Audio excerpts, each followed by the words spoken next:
Côté sombre de la Lune, 9 septembre 1999. Dépôt de déchets nucléaires, secteur 2.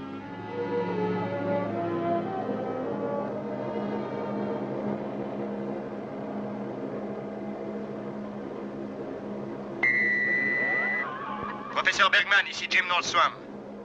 Nous venons de franchir la barrière de protection au laser. Dans 2 minutes, nous serons prêts à commencer la vérification demandée par le Dr. Russell sur les champs de radiation. Attendez les ordres, Nordstrom. On ne vous lâche pas, soyez tranquille.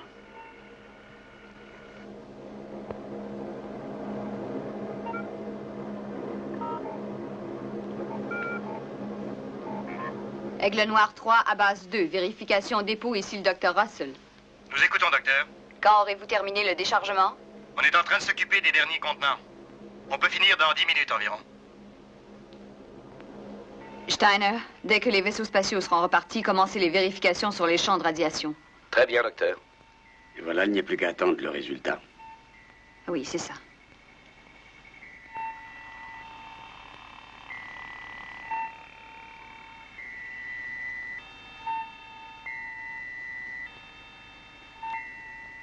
Leur activité cérébrale est normale jusqu'à présent. Oui, jusqu'à présent.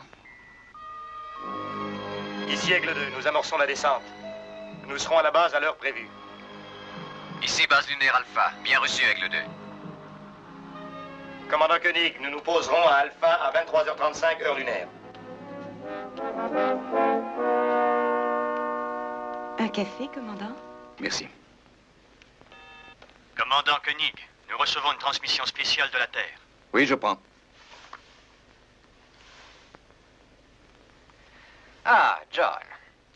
Bon, votre nomination est approuvée. La commission spatiale a ratifié votre nomination au poste de commandant de la base lunaire Alpha. Bon, et pour le commandant Gorski? Eh bien, je viens de le relever de ses fonctions il y a 1 heure. Mais ne vous en préoccupez pas. Votre travail consiste à amener des hommes sur Méta. On a de nouveaux renseignements? Oui, ça devrait vous plaire, regardez. La première prise de vue en plan rapproché de la planète Méta. Prise de l'espace et grossie 9 fois. On distingue nettement son atmosphère. Et il n'y a pas que cela. Le même vol d'exploration nous a fourni des renseignements incontestables. Il ne fait aucun doute que l'atmosphère de la planète Méta est propice à une forme de vie. Nous en avons la certitude, mais ce qu'il faut, c'est mettre tout en œuvre. Pour combattre le virus qui atteint les astronautes de Méta, on ne peut envisager d'être arrêté par cela. Nous devons absolument atterrir sur Méta. Rien ne doit nous en empêcher. À vous de jouer. Bonne chance. On a des images extraordinaires de la plateforme de lancement pour le vol d'exploration sur Méta, commandant. Regardez bien, je vous les envoie. Ça, c'est le vaisseau qui revient maintenant.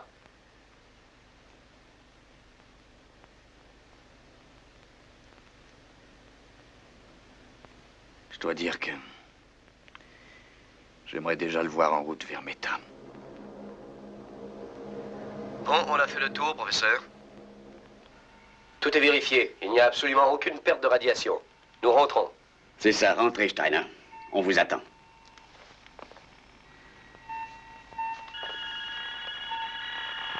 Intensification des fonctions cérébrales. Steiner, éloignez Nordstrom, il n'est pas dans son état normal. Sécurité, sortez vite et ramenez Nordstrom à l'intérieur. Dépêchez-vous. Entendu. Docteur, il a l'air d'être en difficulté. Il faudrait qu'on vienne m'aider. Je n'y arriverai pas. Fiche le camp, toi. Salle d'urgence, s'il vous plaît. Tenez-vous prêts, nous avons une complication. Allez, sortez tous. Fichez le camp, je vous dis. Non! Salle de décontamination, vite. Professeur, il est devenu fou furieux. Lâche-moi, voyons. Ah, je ne veux plus de toi.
On se pose dans 10 secondes, commandant.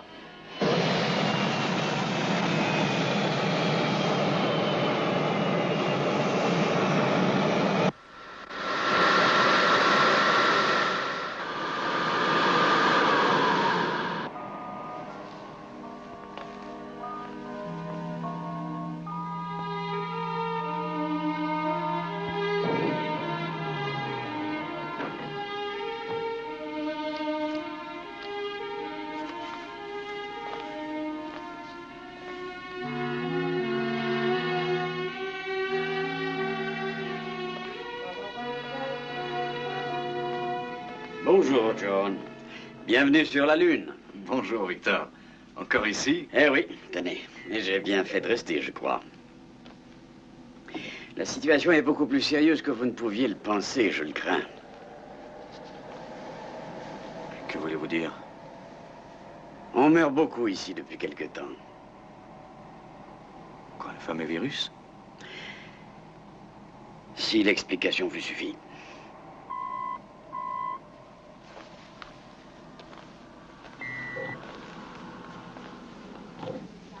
Commandant Koenig, Commandant Gorski? je crois que nous sommes deux à connaître la situation. J'imagine que vous aimeriez bien vous détendre. Ce genre de voyage est assez fatigant en général. Oui. Si vous désirez me parler avant mon départ, je serai à votre disposition. Bonne chance.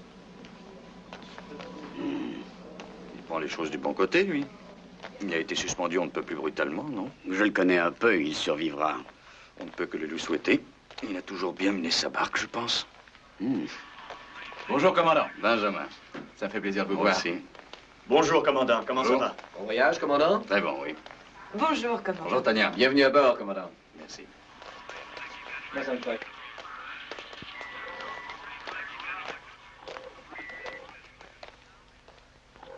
Je vous écoute. Pas de virus. Alors, qu'est-ce que c'est? Je serai franc, je n'en ai aucune idée. Ça peut provenir des radiations, mais Mais quoi? il n'y a aucune trace de radiation. Victor, vous me connaissez suffisamment pour savoir que je suis au courant des faits, même si je n'en ai pas l'air. Non, Et le lancement spatial du siècle ne peut absolument pas nous filer entre les doigts. je comprends, c'est certain. Cette planète s'est rapprochée juste assez de nous pour qu'on y atterrisse. Il ne peut pas y avoir d'erreur. Oui, mais ce problème, justement, pourrait très bien empêcher le lancement. Le docteur Russell a de très bonnes idées sur la Oui, question. Simons m'a parlé du docteur Russell et... Je serais étonné qu'il voulait recommander très fort. Le commandant Gorski refusait d'envoyer les rapports de ses découvertes. Je vois. Écoutez, voyez là, ça pourrait être utile.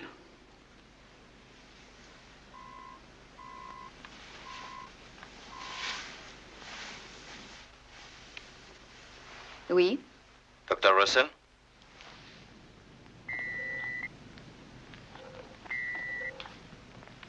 John Koenig. Commandant?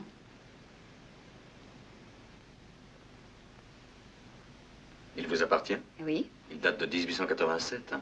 Il a appartenu à Pasteur et à Marie Curie, n'est-ce pas? Ce n'est qu'une réplique. C'est une récompense pour des travaux à l'université. Docteur, avez-vous réussi à guérir quelques hommes, à les débarrasser du virus? Ce n'est pas un virus. Les lésions cérébrales dont ils sont atteints sont d'origine inconnue. Leur état est très critique. Il n'y a rien à faire, si je comprends bien.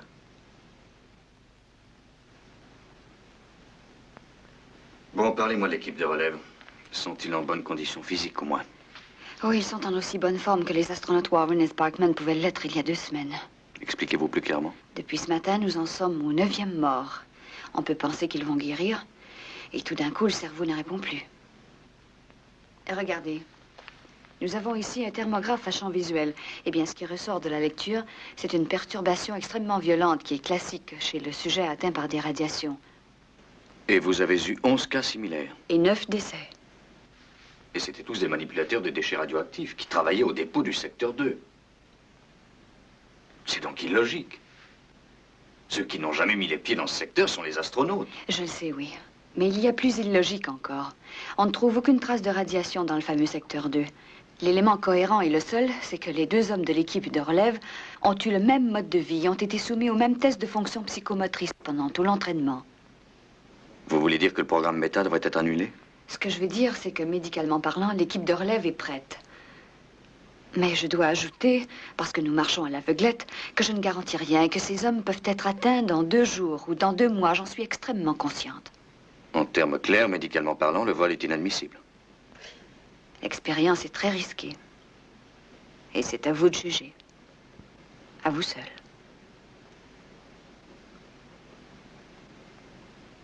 J'aimerais voir ces hommes.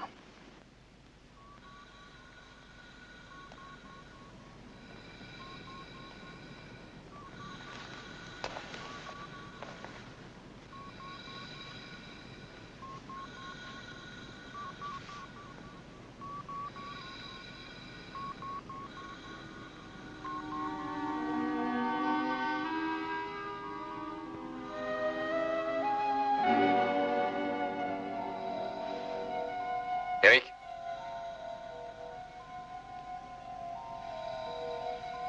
Frank? C'est Koenig qui vous parle.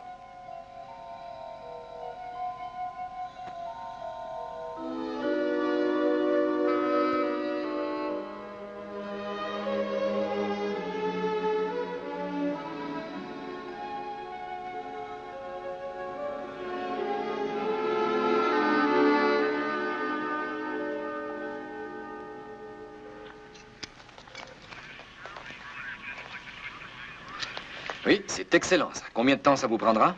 1 semaine environ. Carter? Ah, commandant. Heureux d'être arrivé? Très heureux. Elle est prête à s'envoler? Dès que vous en donnerez l'ordre, on commencera le compte à rebours. Mais attention, chaque heure qui passe diminue nos chances de succès. En combien de jours l'équipe de relève peut être prête? Oh, 7 jours? L'équipe de relève? Et comment ça? C'est trop long, 7 jours. Ah, mais on ne peut pas aller plus vite. Tous les calculs sont déjà programmés. Et je ne comprends pas. Il y a un problème dont vous ne voulez pas me parler? Je suis venu pour le lancement, pas pour autre chose. Seriez-vous prêt à remplacer l'équipe de relève? Oui, nous sommes prêts, oui.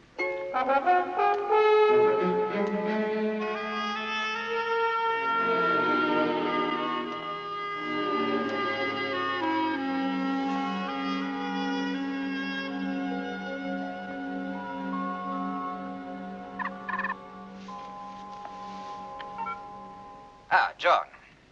Comment allez-vous? Vous le voyez, je ne vous laisse pas tomber. Je désirais que vous me fassiez part de vos impressions sur la situation qui réside ici. Il y a eu un autre décès ce matin au centre médical nucléaire. Le docteur Russell parle de lésions cérébrales, causées par ce qu'elle croit être des radiations. Ouais, je vois. Moi, j'ai déjà eu vent de sa fameuse théorie par Gorski. Je la crois extrêmement compétente dans certains domaines touchant la médecine de l'espace, mais dans ce cas précis, elle se trompe. Elle fait fausse route.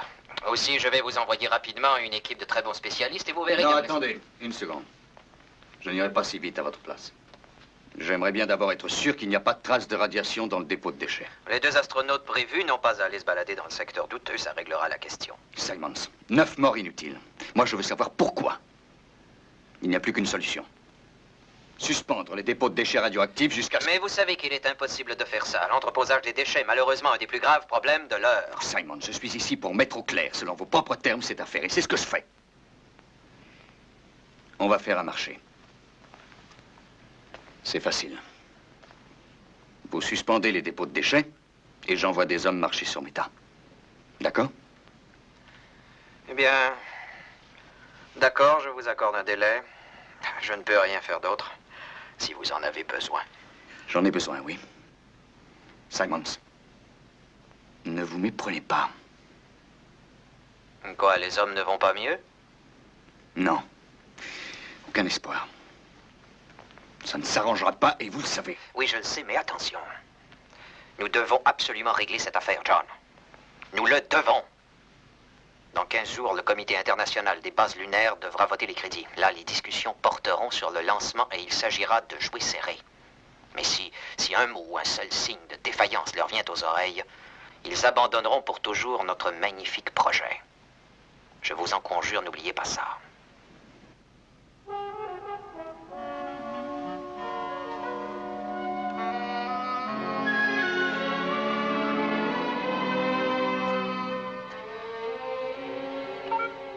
Paul, Commandant? je vais aller vérifier moi-même le secteur de dépôt des déchets radioactifs. D'accord. Je veux 2 volontaires. Très bien, commandant.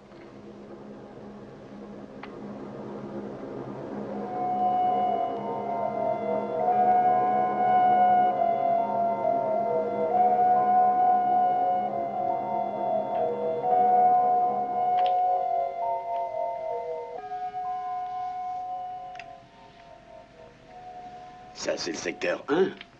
Collins, nous voulons aller au secteur 2. Oui, j'ai compris, commandant. Mais on passe au-dessus du secteur 1 pour ne pas s'en aller n'importe où. Et on amorce un virage à 45. C'est un bon point de repère. Un point de repère. Collins, rapprochez-vous du sol et ouvrez l'œil. D'accord. Il n'y a aucune radiation ici, John. J'ai déjà vérifié, tout est normal. Bon, ça c'est le premier dépôt de déchets radioactifs. L'a-t-on utilisé depuis mon absence? Non, ils ont tout déposé au secteur 2. On n'utilise plus celui-là depuis 5 ans.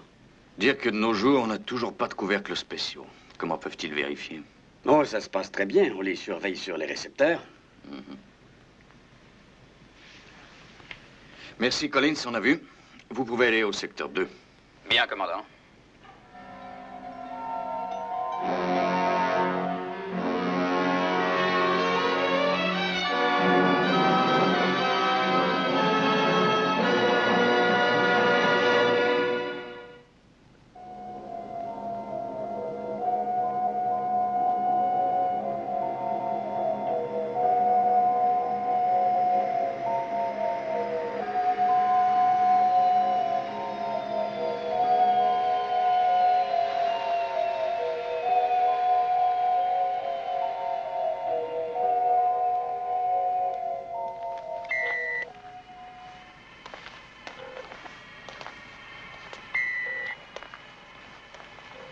On vous suit, allez-y.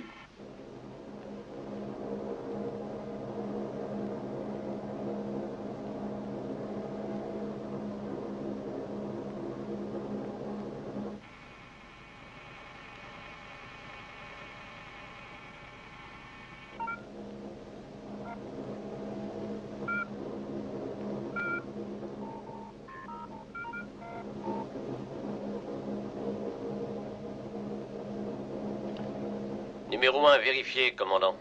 Taux de radiation normal. Aucune fuite. Nous allons au numéro 48. Très bien, Jackson.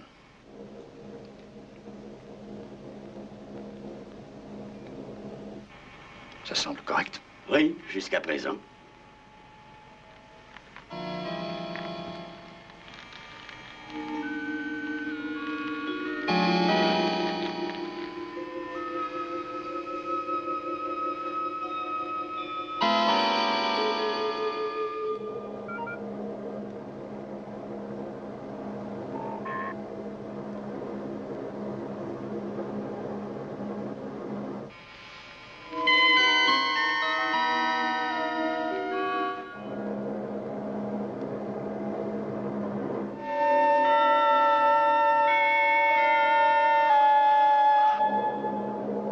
Commandant, numéro 48, vérification terminée. Taux de radiation normal. Aucune fuite. Tout va bien. Nous rentrons au poste. Merci, Jackson. Ça va. Et ne prenez pas le chemin des écoliers.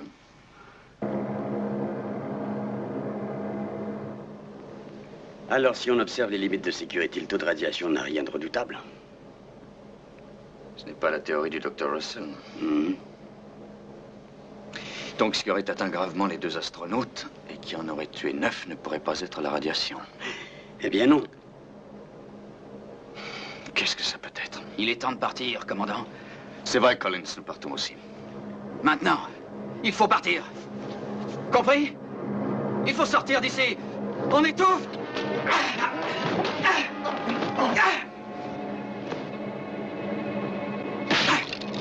Ne faites pas ça, vous allez tous nous tuer!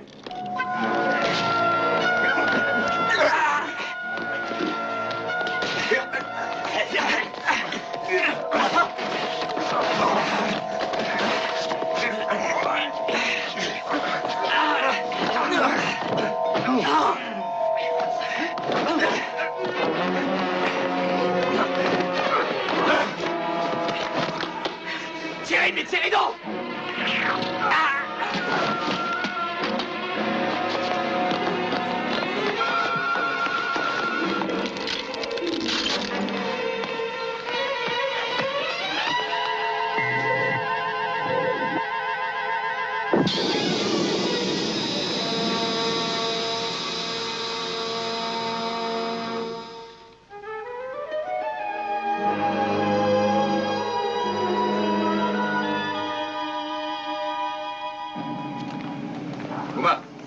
Je veux qu'on intercepte toutes les informations concernant les vols d'entraînement des astronautes. J'aimerais qu'on les compare aux navettes effectuées par Collins. Il faut trouver une corrélation quelconque. À vos ordres, commandant.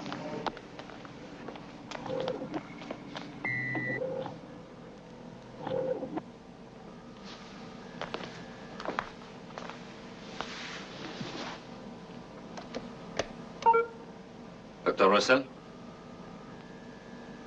Oui, commandant, ici le docteur Mathias. Quel est le dernier rapport sur l'état de santé de Sparkman et de Gordon? Frank Gordon est décédé à 13h28. Et pour Sparkman? Le docteur Russell est près de lui.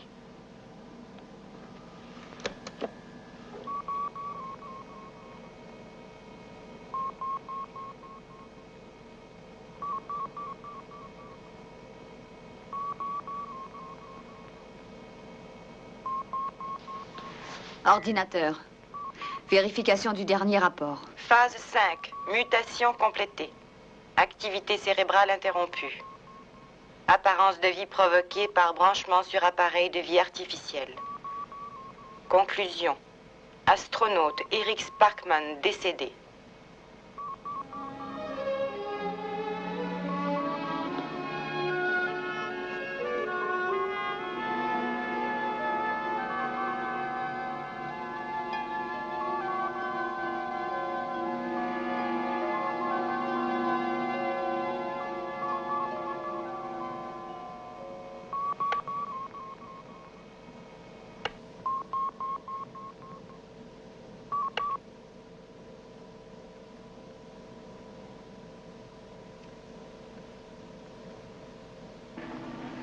Tous les deux? C'est fini? Mais... de quoi? On m'a raconté que On vous a raconté des histoires. Nous ne savons toujours pas ce qu'il en est. Mais le haut commandement vous demande de penser que notre ignorance n'est que temporaire. Et on ne part plus sur Méta? Non, on ne part plus. Avant d'essayer d'aller plus loin, je veux savoir le pourquoi et le comment des choses. Ce qu'il faut bien comprendre, c'est que la vie est concevable sur la planète Méta. Nous en sommes absolument certains. Oui, mais les problèmes que nous rencontrons peuvent avoir une incidence sur le vol expérimental. Nous devons absolument envoyer des hommes sur Méta. Rien ne doit nous arrêter. Rien. Je ne peux vraiment pas vous garantir que dans 3 jours ou dans 3 mois, ces hommes n'auront aucune réaction négative. Et votre mission est de vous poser sur Méta. Un pas de géant pour l'humanité. Ça ressemble malheureusement à un faux pas dans l'obscurité. Voici un film qui a été pris de l'Aigle sur lequel Eric Sparkman et Frank Gordon ont effectué leur dernier vol d'entraînement. Les images sont parfaites, mais à un moment donné, il y a une espèce de blanc de 2 minutes. Tenez, c'est ça. Et tout à coup, on a à nouveau une réception parfaite. Dans quel secteur était-il à ce moment-là? Aux environs du point Delta. C'est facile à contrôler.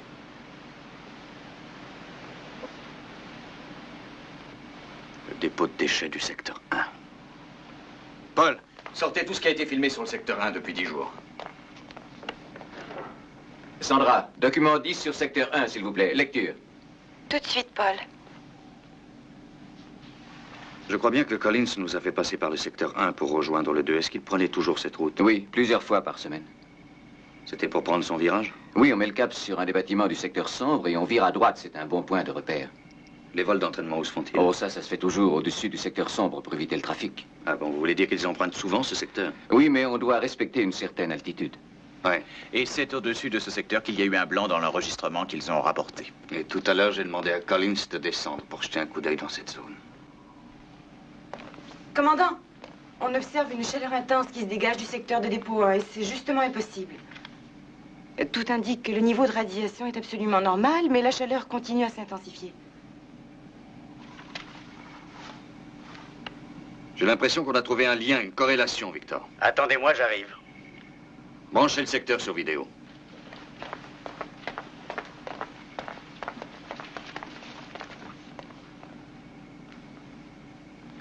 Vous voyez, la chaleur est intense et toujours aucune trace de radioactivité. Ce n'est pas croyable. Mais d'où peuvent provenir ces phénomènes? Alors, faites voir le profil.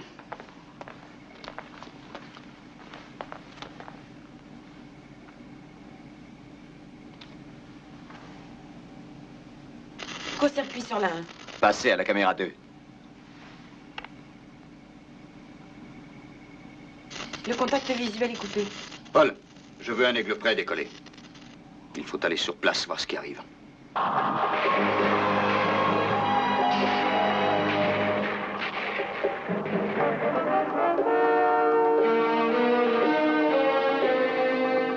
J'approche du secteur 1. Vérifiez le système de repérage. Système de repérage 10 sur 10, commandant.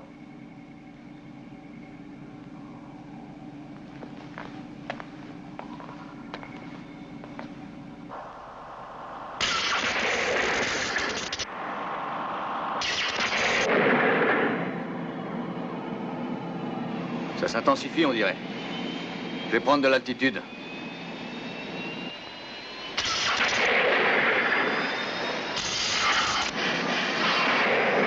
J'ai l'impression de perdre le contrôle. Vous avez toujours le repérage? Les champs magnétiques ont l'air de s'étendre. Vous feriez mieux de revenir très vite. Tenez bon, commandant. On va essayer de vous sortir de là. Passez sur contrôle automatique pour le retour à la base, commandant. On ne vous reçoit plus. Plus rien à répondre. Circuit en contrôle. Vaisseau de secours prêt à partir.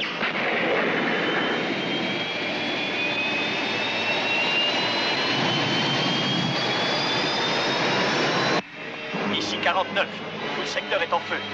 Nous allons procéder au sauvetage. Je réduis la vitesse, commandant.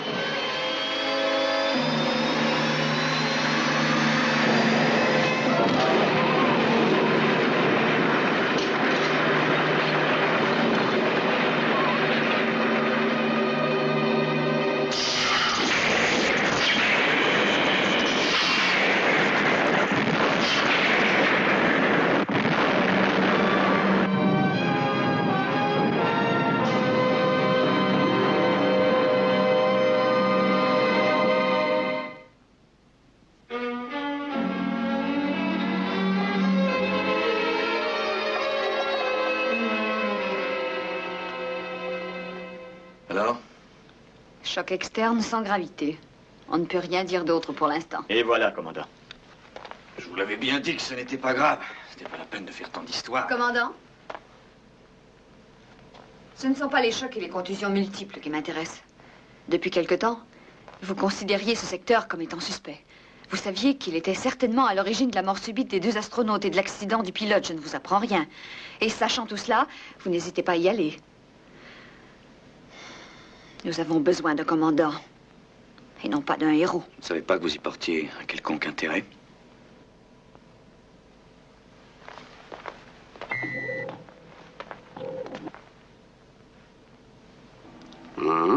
Regardez cela. C'est un système de contrôle provenant du secteur 1. On l'utilisait pour enregistrer la puissance réelle de magnétisme du système artificiel de gravité de la planète. Depuis qu'on a fermé le secteur 1, on n'a rien enregistré pendant 5 ans. Mais regardez-le. Mais oui, les champs magnétiques ont augmenté de 20 fois. Et c'est avant de brûler, ça. On était obsédés par le phénomène radioactif. Nous avions tort. C'est cet instrument qui m'a mis sur la voie. Nous avons affaire à un phénomène nouveau, dont l'origine semblerait être le dépôt de déchets radioactifs du secteur 1. Je pense que l'énergie magnétique contenue se déchaîne brusquement. Comment? Elle serait responsable des phénomènes actuels? Et elle pourrait avoir causé des lésions cérébrales? C'est un point qui resterait à vérifier. Néanmoins, je pense que c'est une surintensité anormale du champ magnétique qui a déréglé le fonctionnement du système de navigation et l'enregistrement du vol des astronautes. Sparkman et Gordon ont survolé le secteur tous les jours. Ainsi que Collins en faisant la navette. Mais nous y avons tous été exposés, ça me paraît évident. Nous sommes tous passés au-dessus du secteur 1 pour nous rendre au dépôt 2. Il est possible que l'accumulation des forces n'ait été que sous-jacente. Et il y a un problème beaucoup plus grave. Si le secteur 1, pour les raisons que nous supposons, se met à brûler comme un feu de paille, on peut logiquement déduire que le dépôt du secteur 2 est menacé à son tour. Comment peut-on le savoir? Il faut évaluer l'étendue des champs magnétiques en surface. Si vous envoyez des hommes en surface, je ne réponds pas de leur survie dans ces conditions. Je vous comprends. Nous allons équiper un aigle qui pourra effectuer tous les contrôles. Sans pilote pour cette fois.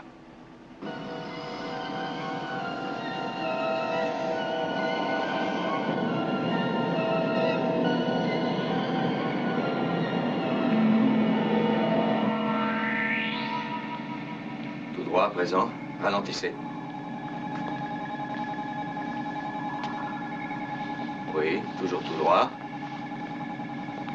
Bon. Oui, maintenez-le comme ça, Paul.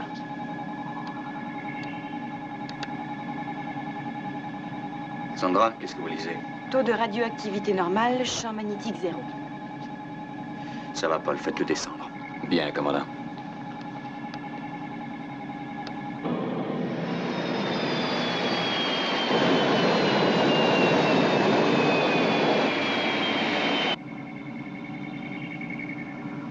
Continuez.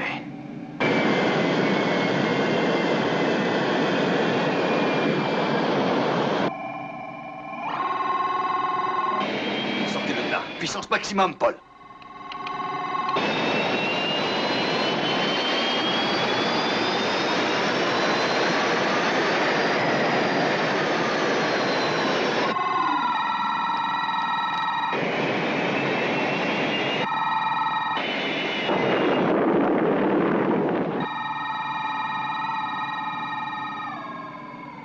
Ce sont des ondes.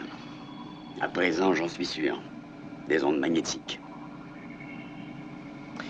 Paul, contactez Simons immédiatement. Employez code prioritaire alpha. Et tout de suite. Bravo, docteur. Vous aviez vu juste. Radiation magnétique. Nous sommes sur la plus grosse bombe que l'homme ait fabriquée.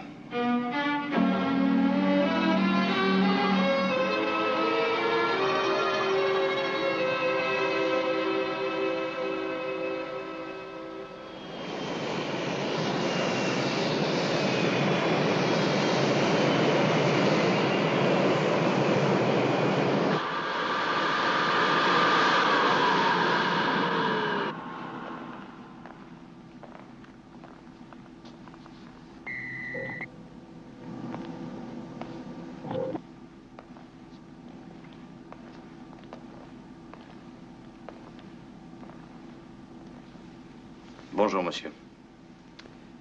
Commandant.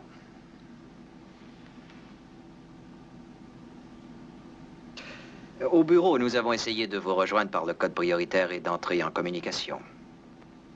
Mais il semblerait que vous n'étiez pas disponible. Je le suis à présent. Eh bien, la chaleur commence à gagner également le secteur 2. Ce dernier ayant 140 fois la capacité du premier, de toute évidence, une réaction en chaîne nous semble assez inévitable. Et que se passerait-il s'il venait à brûler tout seul comme le secteur 1? Simons, vous n'avez pas l'air de saisir. Nous sommes au sommet ici, figurez-vous. Si ça brûle, tout brûle. Alors que faut-il faire? Le mieux serait de prendre chaque pile à part et puis après nous détruirions la masse. Une fois la masse dispersée dans le vide, nous serions sauvés. D'accord. Eh bien, faites ça, oui. Évidemment, nous disposons d'un temps limité.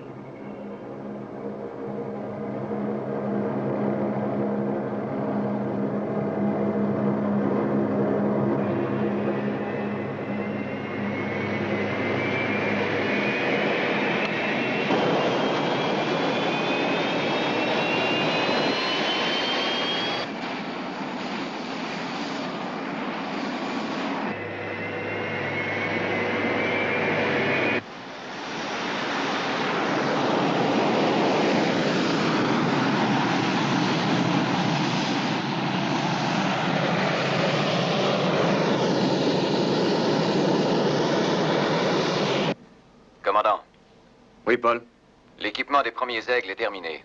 Ils sont déjà en vol vers le secteur. D'accord, Paul, c'est parfait.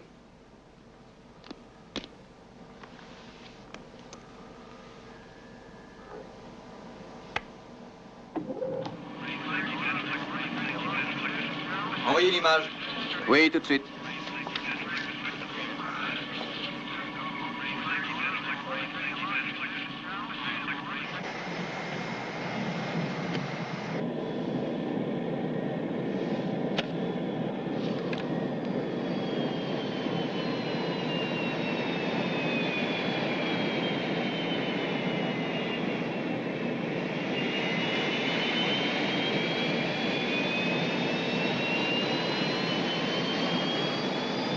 Alpha, ici, Aigle 4.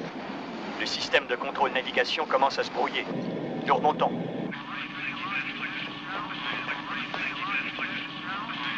Uma, je veux des informations précises et le plus rapidement possible. Numéro 26. Relâché au-dessus de C9. Je répète, relâché au-dessus de C9. Compris, Alpha. Secteur C9, nous relâchons.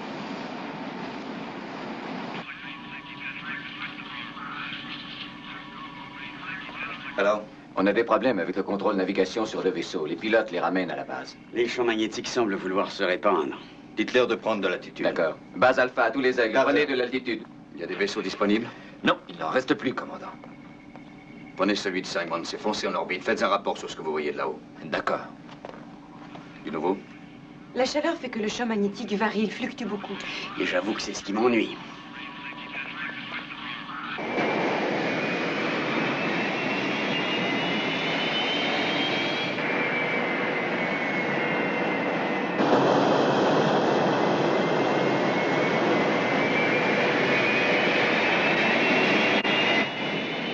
Aigle 1, Alpha. Alpha, j'écoute.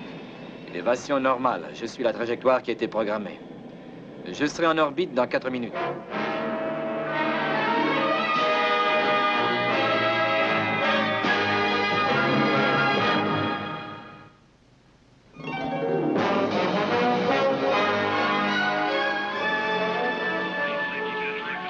Les niveaux ont l'air de se maintenir.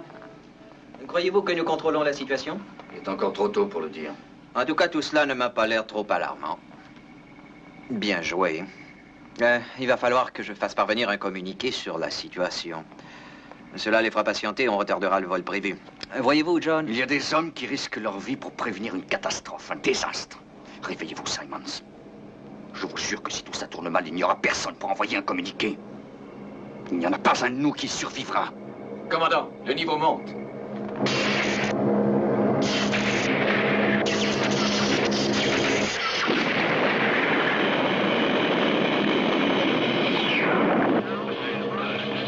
Annulez la mission.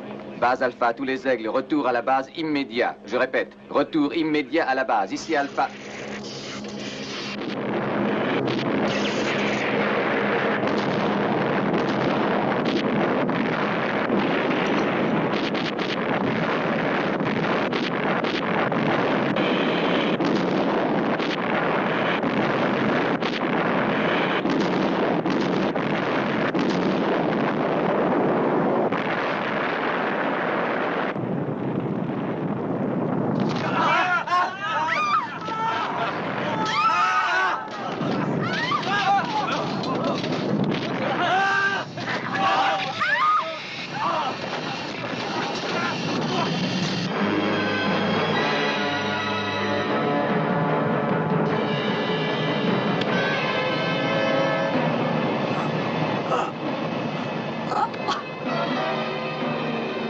Je ne peux plus bouger. La gravité est modifiée. On ne peut plus rien faire d'autre. Il faut patienter.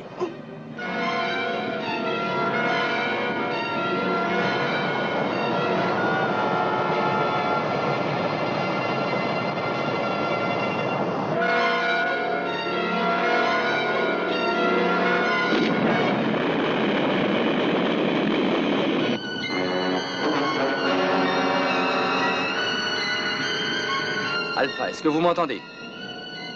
Alpha, ici Carter, répondez. Alpha, moi je ne vous reçois pas. J'espère que vous pouvez me recevoir. La Lune a quitté l'orbite de la Terre. L'explosion. L'explosion nous a fait sortir de l'orbite de la Terre. Alpha, est-ce que vous pouvez m'entendre? J'appelle Alpha. Me recevez-vous, Alpha? Alpha, répondez-moi. Me recevez-vous? Moi, je ne reçois toujours rien.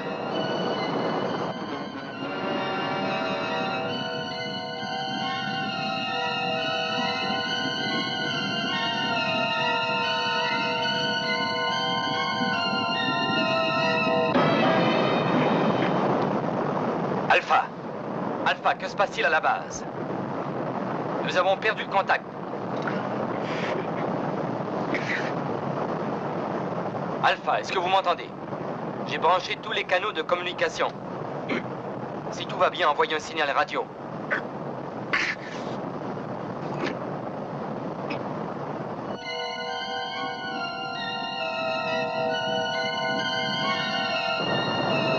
Alpha, nous nous éloignons de la Terre. Le recevez-vous, Alpha? Alpha! Carter, Alm, répondez. Commandant, vous êtes en vie, Dieu soit loué. Mais que se passe-t-il sur Alpha? La force de gravitation a été modifiée. Nous pouvons à peine bouger. Attendez, il me semble que nous subissions une décélération.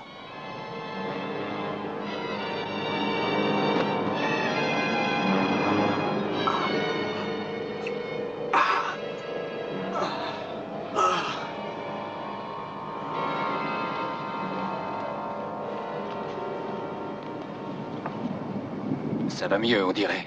On est au-dessous de G3. On va compenser. Ce qu'il y a eu, c'est que toute la base a joué le rôle d'un gigantesque moteur de fusée. Et nous avons quitté notre orbite. Mais si la fission finit par s'arrêter, eh bien, tout devrait redevenir normal, je pense. Carter pourra nous rejoindre. Carter, me recevez-vous? Oh oui, je vous reçois, clair et net. Pouvez-vous revenir à la base? Oui. Oui, je peux. Je me suis beaucoup rapproché. Oui, certainement. Bravo, capitaine. Contrôlez toute la base. Poste de commandement. Nous attendons un rapport. Ici, section de sécurité. Nous avons établi le contact son. Contact vidéo nul. Ici, section d'entretien. Tout est arrêté chez nous. Nous envoyons l'énergie par générateur de secours. Ici Mathias, centre médical. Décompression suivie d'explosion dans 2 compartiments. Avons réussi à les isoler sans danger. Service d'urgence fonctionne, nous pouvons accepter les blessés. Gloria, occupez-vous-en, voulez-vous?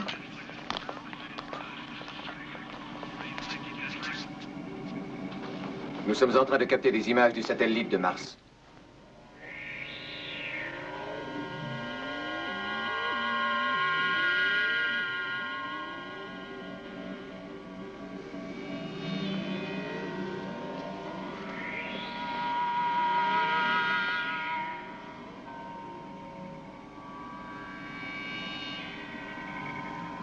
Est-ce que nous pourrons revenir sur la Terre?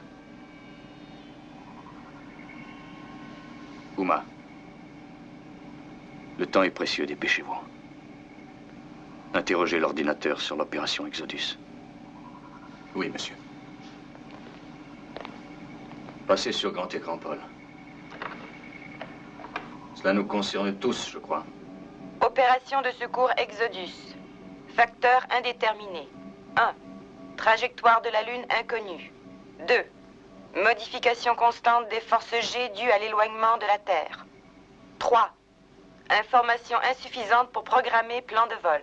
Tous les éléments prévus par programmation pour opération Exodus sont inapplicables. Information disponible insuffisante dans les circonstances qui prévalent. Décision humaine requise.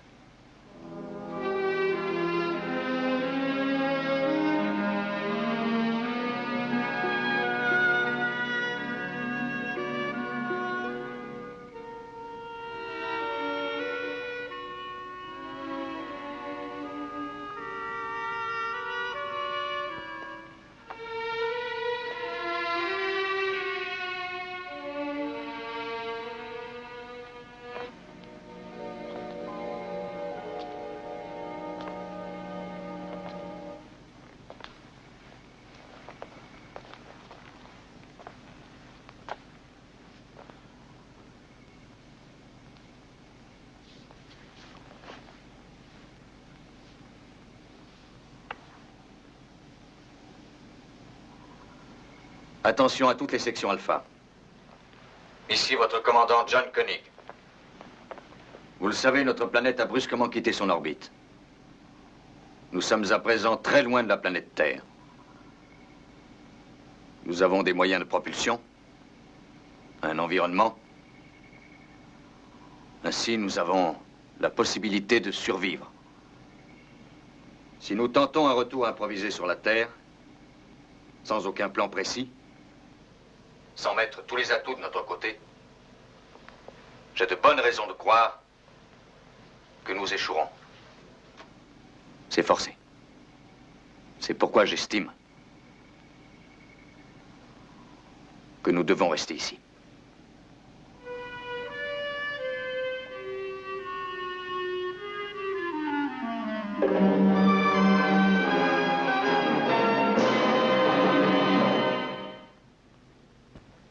L'explosion tout à fait inattendue qui a eu lieu à la surface de la Lune a occasionné la nuit dernière de sérieuses répercussions sur la Terre.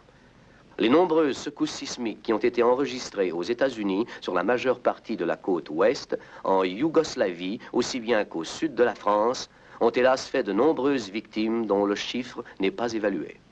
La délégation internationale de l'espace réunit son conseil sous la présidence du remplaçant de M. Simmons et est en ce moment en train d'essayer de mettre sur pied un programme visant à envoyer du secours aux 311 hommes et femmes se trouvant à la base Alpha. De sources bien informées, l'espoir reste cependant faible de retrouver des survivants sur la base. Pendant quelques heures, les responsables du programme Alpha ont cru qu'un sauvetage pouvait être tenté d'une des planètes qui se serait trouvée sur la même orbite. Il est à présent prouvé que l'accélération de la Lune a considérablement augmenté sa distance par rapport à la Terre. Branchez toutes les fréquences, il faut capter n'importe quoi.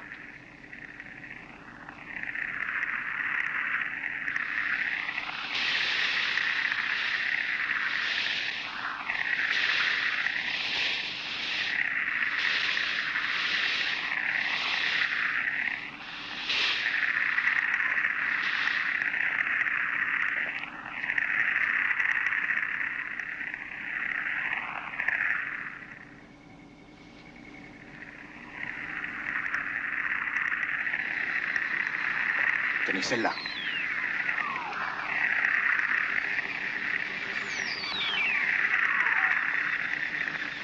C'est Meta.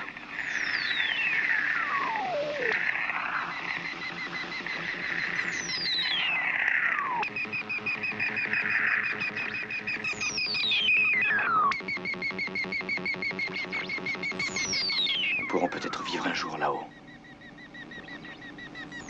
Pourquoi pas? « 13 septembre 1999. Les signaux de Meta augmentent sans cesse. Oui. Là-bas, peut-être.